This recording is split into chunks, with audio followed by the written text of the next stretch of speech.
Hello, my name is Elias. And my name is Sander. We are going to be giving you a brief tour through the world of science with some exercises to help you develop your English skills for the upcoming C1 Cambridge Advanced exam. This video consists of 4 exercises, including some discussion questions, a short quiz, 1 reading and 1 speaking exercise. We are going to begin with some discussion questions. The questions are: 1. How important do you think space exploration is for the advancement of the human race? 2.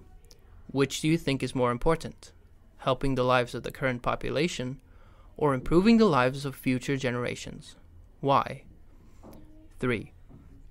Should humans impose population controls? 4. Do you think further development of artificial intelligence may impose danger to mankind? Pause the video and discuss the questions with your deskmate and then with the whole class. The second exercise is a quiz. Pick an answer between the 4 options given to you. There will be a total of 5 questions, which will be presented one by one. Pause the video and think of the answer to the question. The answer will be revealed to you 10 seconds after the question has been read. You may pause the video to take your time answering. Number 1. Oil, natural gas, and coal are examples of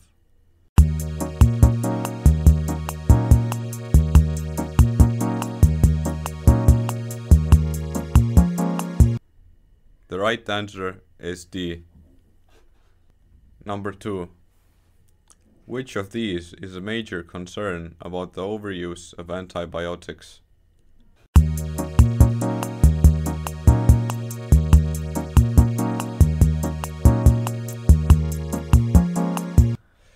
The right answer is B. The asteroid belt is located in between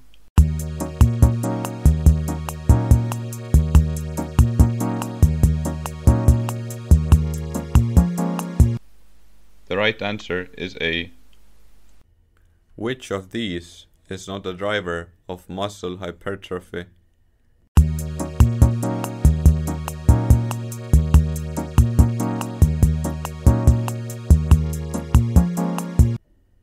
The right answer is C. 5. In which of these foods will you find the most vitamin C?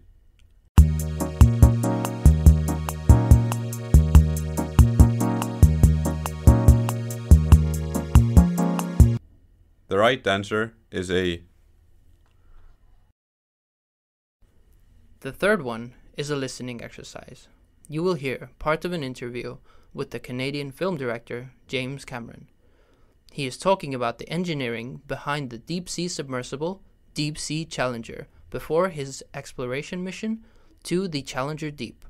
For questions 1 to 4, fill in the gaps in the sentences with the appropriate word or phrase. Pause the video and look at the sentences for about 20 seconds. The interview will be played after the beep, and the answers will be revealed once the interview has ended.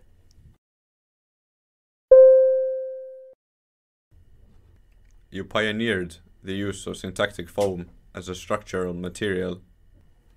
Syntactic foam is an epoxy matrix containing glass microspheres that are hollow. It's been the standard of deep ocean construction for about the last 20 years. It had always been used as passive flotation. We thought it was silly to build a vehicle out of negatively buoyant substances like aluminum or steel, and then have to add all this flotation to get it neutrally buoyant, so it could operate at the bottom of the ocean. Did you have to re-engineer the foam to make that possible? We had to up our game. We had to make it stronger, and we had to make it a more uniform, more consistent material. So we spent the last couple of years working in essentially the materials science of creating the ultimate deep ocean syntactic foam. We've now done that and mass produced it, at least for our own internal use, to build this vehicle. That's one example of a kind of heritage of ideas that started 12 years ago and had a continuous through line in all of our technical development. And was that idea considered radical? Well, it was so radical, no one else was doing it. There were actually several more. Creating lithium polymer batteries that would operate at ambient pressure in an oil bath, and also spooling fiber optic technology, which was our data connection or our data tether to the vehicle. These are all common practices now. At the time, they were radical and hadn't been done. And we had to build a vehicle ourselves, operate it, and demonstrate that these ideas worked, and then other people adopted them. Engineering for the incredible pressures at depth is obviously a challenge.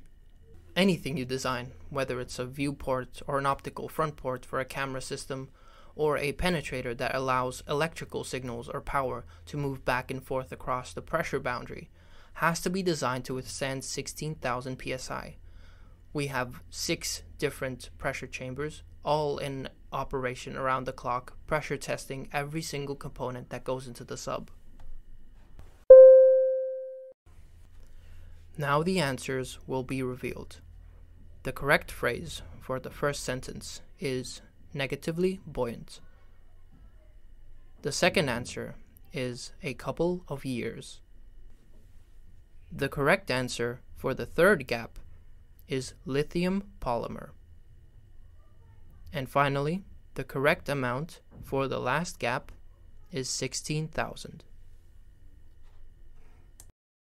The fourth task is the speaking exercise, which you will do in pairs. You will be given 3 pictures and 2 questions. Of the 3 pictures, you must choose 2 to discuss in turns for 1 minute each.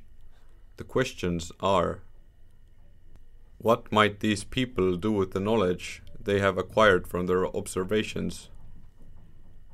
What should you know prior to making these observations? Pause the video and begin discussing the questions on the screen.